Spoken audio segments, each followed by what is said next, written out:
I'm excited today to be talking to you about how to market to tenant buyers because this is an important piece.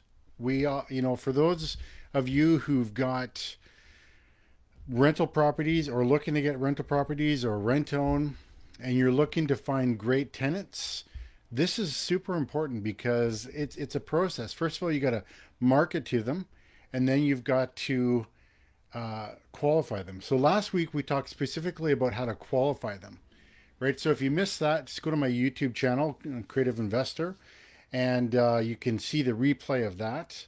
But today we're kind of backing the bus up a little bit, and we're going to be talking about how to market to these fine people. So, all right, I'm excited for those of you who are jumping on. Let's jump into this. So, when I talk about how to market to tenant buyers, tenants or tenant buyers, I'm going to go into not what you think I'm going to go into, right? Because oftentimes people are like, well, what platform are you using?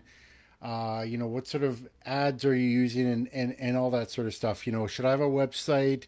Should I not have a website? I'm not going to spend any time on that part. I'm going to because with that, it depends on where you're at, right? Whether or not you are in the GTA or if you are in Okotoks, Alberta, or Kelowna, or Vancouver, there's going to be different platforms that are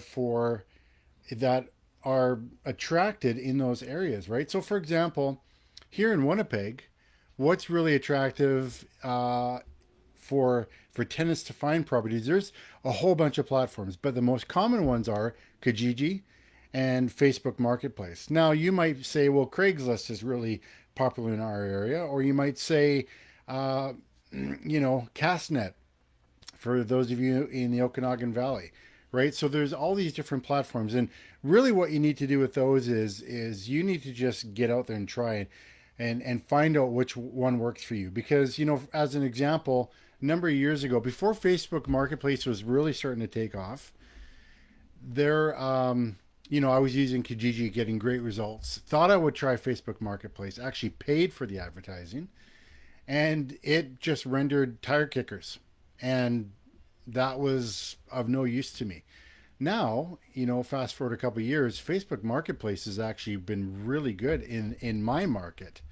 Actually, better data response than I get on Kijiji in terms of seeing, who's liking it, who's responding, all that sort of stuff. But so, like I said at the top, I'm not going to go into the details of which platform to use. I'm just going to kind of leave it there. And I'm going to dive into 5 top things that I do that cross all platforms. Doesn't matter what platform you're on. If you implement these 5 things, they will help you accelerate to get better tenants and faster. So also at the end, I'm gonna do what I'm called a story from the trenches. At the end, after I'm done talking about the 5 and answering your questions that you post in the comment section, I'm going to be doing stories from the trenches. Basically, a story or an incident or a win of something to do with real estate investing, and obviously today it's going to be regarding tenants, but something that I experienced that I really wish I hadn't have gone through. I learned a lot the hard way, and so that's partly what this is for, is to help you learn from my mistakes, right? Because if we can help each other learn from each other's mistakes, we can catapult each other success. So that story from the trenches is going to be at the end of this live, and yeah. So how to market to tenants. So number five, number five is to be clear in your mind who you are targeting, who you're marketing to, right? You might go, well, what does that have to do with anything? I just want to fill it, right? Well, you want to fill it with the best type of tenant. So you need to spend time and articulate what a great client looks like for you, right? Is it a family? Is it a single person? Is it a young couple? Is it a older couple with no kids? That is so key. So back in the day, I worked at a radio station in Vancouver, British Columbia. And in one of the control rooms there, they had a picture of their target listener, right? Their target client. And so whenever they were on the air, they would look at that picture. It was a big one behind the microphone and all that stuff. And they would speak to that person. And that was who their target client was. And they had advertising that was targeting that same client. So the more that they could speak and articulate to that person, the more successful they were, right? So for me, with my rent home program, I've got I've got three different clients that I target to, and I've got pictures of them. And so I've taken the time to actually articulate, what these people are thinking, why they're in this spot, why they need my help. What keeps them up at night? What are some of their hopes and dreams? And so initially, I started getting this just kind of by trial and error. But as I got to speak with people and got to show homes to different people, I was able to understand, what they were looking for and the key things that they're looking for. Plus, I got to see the type of clients that I wanted in my properties, as well as identify the type of clients I don't want in my properties. So that's the fifth one. The fifth one is to know your target clientele, articulate it, even have a picture of them. Google pictures of your ideal client, print it out, put it in front of you when you're writing your ads, when you're talking with people, all that stuff. All right, so that's number five. And if you've got questions, what I'll do is I will answer the questions towards the end of this segment. And so just be clear, ask the question in relation to what I was talking about. Because if you ask a question in isolation, I won't know what you're talking about. So, because this live, the way it works is that the comments are delayed by like a minute, minute and a half. So, all right. Number two is that you want to stand out from all the other noise, all the other landlords who are trying to fill their property, right? Everybody's putting on Kijiji, Craigslist, Facebook, whatever. They're putting on, come to my and rent my beautiful 3-bedroom house, one bathroom, yada yada. It's copy and paste from everybody else. It doesn't stand out at all, right? So you want to stand out. You want to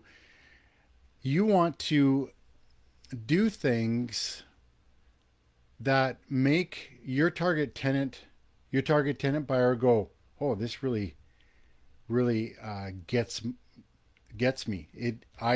This is a property that I would like to check out. I'd like to rent this property, right? So what are some of the things that you can do to stand out, right?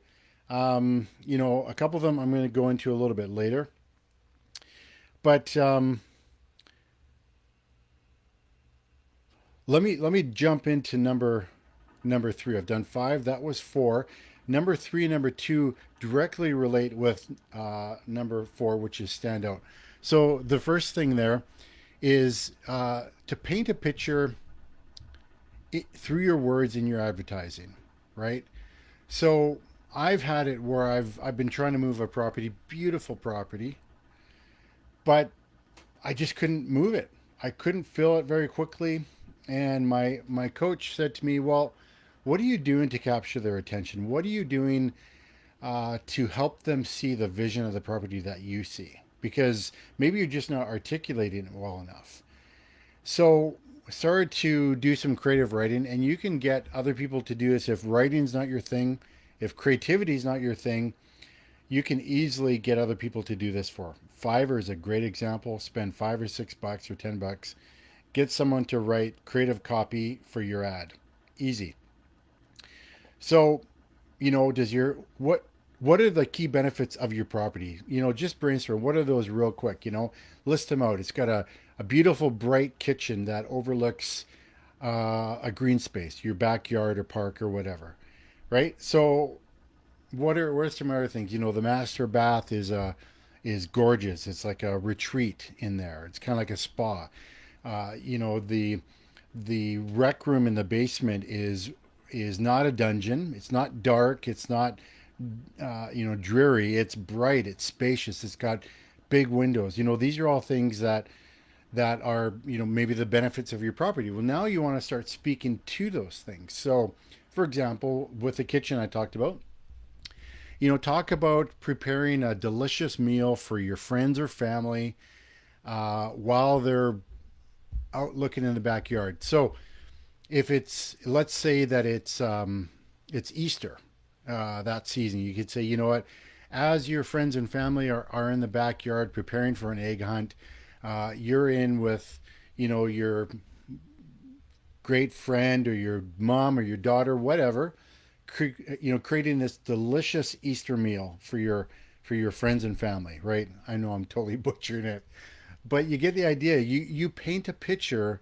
of helping them see the benefit of your property, right? If it's an amazing bathroom that is spacious, it's got a soaker tub, then you want to describe, the opportunity to make it like a spa-like experience. You come home from a crazy day at Zoom meetings, in the office, commute, whatever, dealing with people that you'd prefer not to deal with. Come home and draw a hot tub in this soaker style bathtub with candles, and let your day's stresses melt away, right? I'm just off the top of my head, but these are things that you can do that stand out from other ads, whether if it's a property management company, because property management companies don't do this. They're about volume, and that's fine. There's nothing wrong with that. As long as you can film. If you're about volume too, that's fine. As long as you can move them quickly. But if you're having trouble moving them quickly, these are some of the things that you can do, right? So be more creative and get someone to help you write that copy so that you stand out. What are the other benefits of the property, right? It's a short walk to the river or to the lake or whatever. Find these key aspects that you know about the property that they don't. Paint the picture so that they know about it and they can imagine it, right?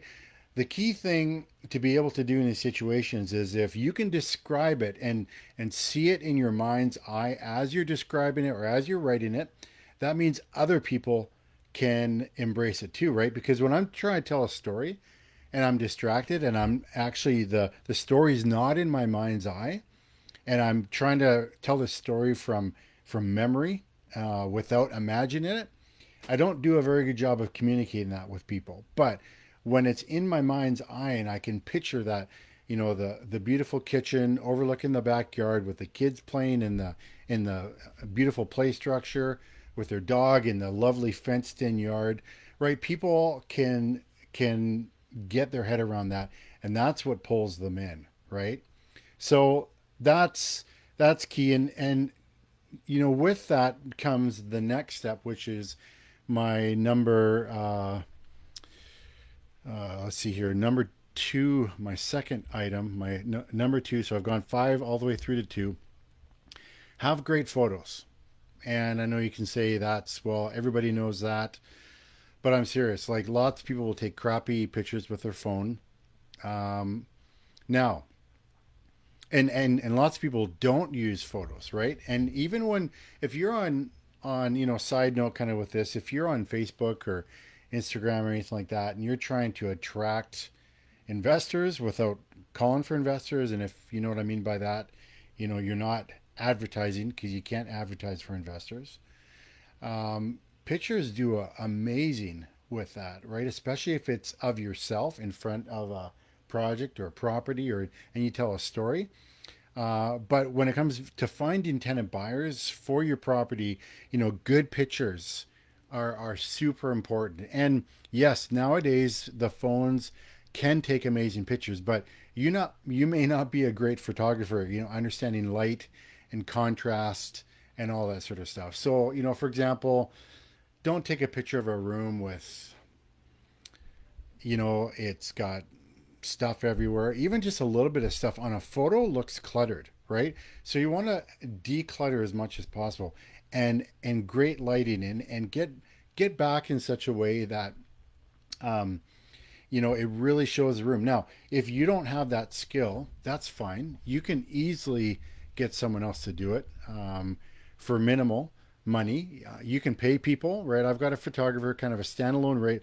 He'll come in and shoot my properties for $100 plus tax, and that's money well spent. He takes great photos, and but you could also get other people. I mean, you could contact a local trade school where they're teaching photography and arts and stuff like that, and say, hey, I've got this property that I need some photos for. You guys can practice your photography on my property or properties, right? So that's what you can do. Also, video is really good. So you can do a video walkthrough of your property, and that's all part of telling the story. So that's really key. Photos is key. You'll see ads with no photos. Yeah, they can still work, but the ads with photos really start to work. All right, so we're winding up to the number one way that you can market to people and essentially fill your property. So, if you've got some questions, please pop them into the comment section, and I'll answer them. And then once we're done the comments, then I'll jump over to my stories from the trenches. Okay. All right. So the number one thing that I've found, now these are all, in my opinion, these are all number one. Anytime I'm showing a property, I'm doing all five of these things, right? And so, but this last one is to create a demand for your property. And so, how do you do that? You might say, well, how do I do that if it's just one property and I don't have a lot of showings, all that sort of stuff? So, great question. This is what I love to do, and it's worked wonderful. Is create demand by scheduling showings so that prospective tenant buyers bump into each other. Now you'll say, well, even during COVID and stuff like that, yeah, especially. I mean, it doesn't really matter. It's people are looking at houses all the time now. Even with we're in a pretty hardcore lockdown right now. No restaurants are open, all that sort of stuff. But housing is an essential service. So what I did one time was, I've done this a bunch of times. I try to do it on every property, but I'm just thinking of a specific example. So I had a house that I was trying to fill, and so I advertised. I had photos, I had some descriptions of the property and all that sort of stuff. And what I did was, for anybody who is interested, I tried to schedule the showings all for the same afternoon, right? And if it's a Saturday or Sunday, it's a little bit easier. If it's a weekday, then I'll try to schedule it sometime between 5 and 7 p.m. So what that does is uh, it creates more of a demand. It creates a buzz on the property. So instead of a tenant buyer showing up at the property and there's nobody there except for you, and you're on your phone or whatever, and they don't even see you at first, it's like, ah, this place is dead. They're not really thinking that, but they're feeling it. And so they come in and the energy's not really high. It's just kind of like, you get off your phone. Oh, hey, yeah, great. Yeah, right, Bob. Thanks for coming. So instead of that, people pull up and they see there's already people in the house. They go, what's going on? And they'll clue in very quickly that it's first come first serve, and we're trying to fill the property. And so yeah, with this one house that I'm thinking of in particular, it was I did just that. And I think I had three, maybe four parties in the course of an hour. And sometimes what I'll even do is just book them all at the same time, right? Because people are early, people are late, and if they kind of show up on the same time, I'll say, what, you mind just waiting outside? Obviously, when it's not COVID and that's not really on anyone's minds, I'll have people come in and I'll finish the one showing. I'll say, I'll be right with you. I'm just finishing up the showing with this other family. Why don't you start up here and then you can head downstairs, and I'll be with you in about 5 minutes. so that people can start walking through, right? So that's what I did on this house, and I think I had 3 or 4 parties go through, and it just creates more of a buzz, more of a demand for the property.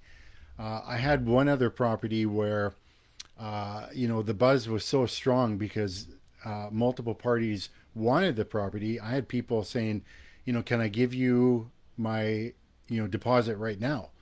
And it's like, whoa, slow down a little bit. Let's make sure we're doing everything right here. But that's a great spot to be in where you've got people who are like, they want the property, they want to take action now. And so when I've done that, especially with my rentones, um, people will get the information packet from me, and later that day they'll have submitted all the information on there for becoming a rent-own client. Same with just straight tenants. Often what they'll do is they'll just fill out the rental application right there.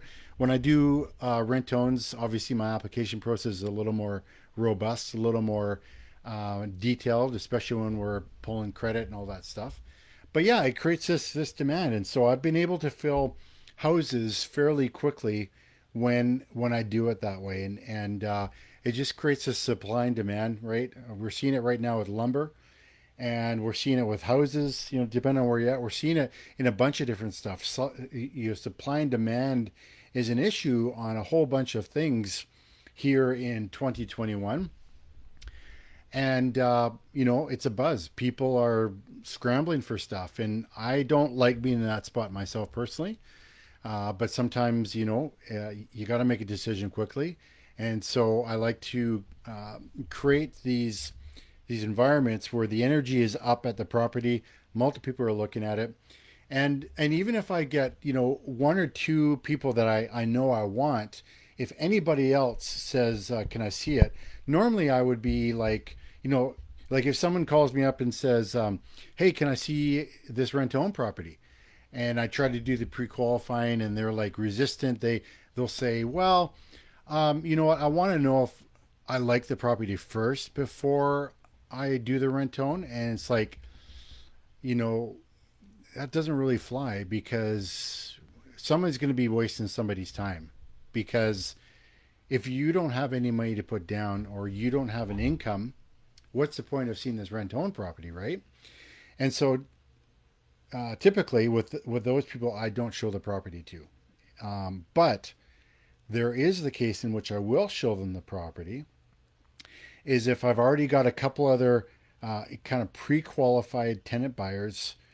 Pre-qualified means they've answered my initial questions, and I've got enough information to know that okay, let's go to the next step, right?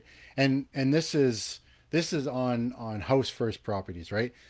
Different procedure if you've got a tenant first where you don't have a property for them, you're going to find them property. I'm talking about house first, whether it's one of your rental properties, you're looking for a straight renter, or you're looking for a tenant buyer for your property. Then I will invite anybody who's interested in coming out and seeing the property, because I know I've got 2 people coming out who are pre-qualified with me. And if there's 3 others that I don't know anything about yet, but they want to come out and see the property and I'm already there, sure, come on out. More the merrier in those situations. Also, what this does is this cuts down wasting a lot of your time, right?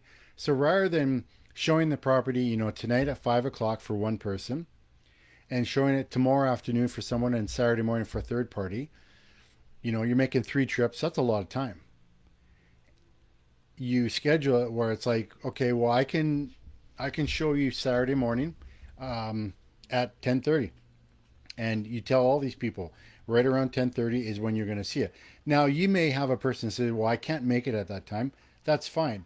You can dig a little bit deeper with them, find out if they are really a prospective tenant buyer for you. Then yeah, you can arrange another time. You can say, well, what about Sunday afternoon? And then what you can do is you can do the showing Saturday morning, and then hopefully with your advertising, whether it's on Facebook or uh, anything, you try to draw up more attention for it to get more people to come out on Sunday. So that you can show it Saturday, get multiple showings, and Sunday afternoon, and also get multiple showings all at the same time. Maximize your time, but also maximize the energy and the supply and demand feel at the property during that time. So those are the five ways I've done it, right? So the first one is be clear in your mind who your ideal tenant is. Secondly, stand out from all the other landlords and all the other generic advertising out there for renting properties. Thirdly, paint a picture through your advertising. Help people see the key benefits of your property, right? Describe it through words, but also through pictures and video. Great photos are key, right? To be able to help bring the words together with the photo so that it's like this. And finally, create demand for your property by clustering your showings together at the same time. So, all right, any questions from any y'all on here? So far, I don't have any questions.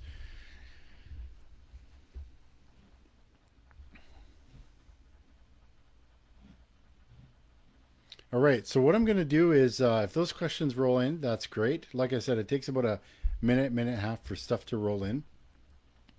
I'm going to switch gears here a bit, and I'm going to start to talk about my stories from the trenches. I've got one story for you that maybe will make your skin crawl a little bit, but also I wanted to say, I love doing these, and I love it when there's interaction in these groups. As you know, this is a free group, and what I'm trying to do is I'm trying to spark conversation around rent-own real estate investing and draw people in so that we can build this community so that we can help each other and help each other excel in this. Now, let me ask you a question. Who is one person that you know that's not part of this group that needs to be part of this group? Please go on this page, go on to the Rent-Own Real Estate Investing page and invite one or two people that you think should be part of this so that they can learn, but also that they can contribute to this group. I'd love for you to do that so we can keep providing this free content. And the more people we get in here, the more interaction we can have. And I'd really appreciate that. All right, so stories from the trenches. Um, yeah, which one do I pick? So, okay, stories from the trenches. Had this rent-owned property that we had recently done up. It was beautiful, and was struggling a little bit to find clients for it, probably because where in the city it was, and it was an older house, but it was done up nice. But sometimes, at times people don't like older places, but whatever. Um, and so I found this family, and they they seemed great. They seemed great, and I went through all the process, did all my due diligence. There's a couple red flags for me that I noticed, but I didn't put a lot of attention to. Okay, so one of them was I got into their house. I always like to get into my tenants' homes where they currently live, and I wasn't very pleased with how they live. Very messy. So whatever. I went ahead and I proved them, and so this is me filling a property a little bit out of desperation because I needed it filled. So, like I said, seemed like nice people. Most of the due diligence was quite good, but there was a couple factors that were raising a flag for me. So they put a little bit of money down, not very much. That was one of the red flags for me. The second red flag was, I always have my tenants pay for their first month rent before they get the keys, right? Or at the time they get the keys. So these guys are like, oh man, I can't even remember what their excuses were, but it was along the lines of my employer's holding my funds or something. I can't even remember what the story was, but so I was like, oh, this is not good. And so she even offered. She said, um, if you don't want to give us the keys, we're fine with that, right? And I don't like vacant properties. Insurance companies don't like vacant properties. if I can get my tenants in, then they start paying the utilities. But once you give a tenant a key, there's a binding agreement there, even without paperwork. We did have all the paperwork. So against my better judgment, I let them in without paying that first month's rent. They said that they were going to get it to me right away, but they didn't. And it was an ongoing frustration. Having to chase after tenants for money is a real pain, and that's what happened with these people. They trickled some money to me, but long story short, this went on for 5 months. Right? They would get more money in, and then they get caught up, but they were late every single month, and it was a disaster. Right? Running after them, excuse after excuse, and broken promises after broken promises. And so started the eviction process, which can take a while to get them out. Finally got them out, and they cost me thousands of dollars of unpaid rent and thousands of dollars of excessive wear and tear in 5 months. So I was able to get them out, cleaned it up, found another good tenant buyer, put them back in the property. But the lesson there is just like, you know what? Don't be desperate when you're filling a property. Uh, Take active note of your red flags that you've noted, of your gut feelings. And for me, that was probably one of the first times that happened to me, and I'm happy to say one of the last. But I learned a lot from it. So learn from me. Don't don't do that. If someone says that they'll pay you rent after they move in, everything else on their application form has got to be golden in order for that to be the possibility of being okay to do, right? Otherwise, if there's any other red flags on there and that's it, just like nope, you'll get the key when you come up with the rent, and even at that point, I likely would just cancel the whole deal and start over again. So that's one of my stories from the trenches, and I've got hundreds upon hundreds of more of them. So if you like this, hit like, make a comment, and let me know what you think. All right. Thanks so much for jumping on live with me today. I hope this has been helpful. Again, please, who do you know who needs to be part of this? Invite them to this group, and we'll talk to you next week. See ya.